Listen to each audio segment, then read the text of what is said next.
Secunderabad cantonment నియోజకవర్గంలోని MLA camp కార్యాలయంలో ముఖ్యమంత్రి సహాయనిధికి అర్హులైన 28 మంది లబ్ధిదారులకు ఎమ్మెల్యే శ్రీ గణేష్ చెక్కులు అందజేశారు. ఈ సందర్భంగా వారు మాట్లాడుతూ పేదల ఆరోగ్యానికి రేవంత్ రెడ్డి నేతృత్వంలోని కాంగ్రెస్ సర్కార్ కట్టుబడి ఉందని, పేదలకు కార్పొరేట్ స్థాయి వైద్యం అందించడమే లక్ష్యమని, నగరం నలుమూలలో మల్టీ స్పెషాలిటీ హాస్పిటల్ టీమ్స్ నిర్మాణం జరుగుతుందని తెలిపారు.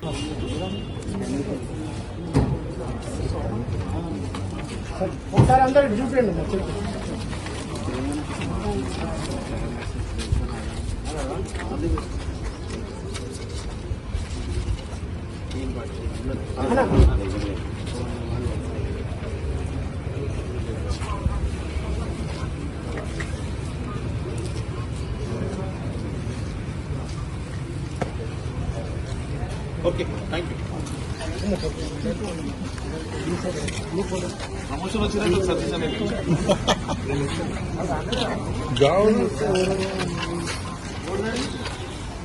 మరిన్ని అప్డేట్స్ కోసం మా ఛానల్ని సబ్స్క్రైబ్ చేయండి.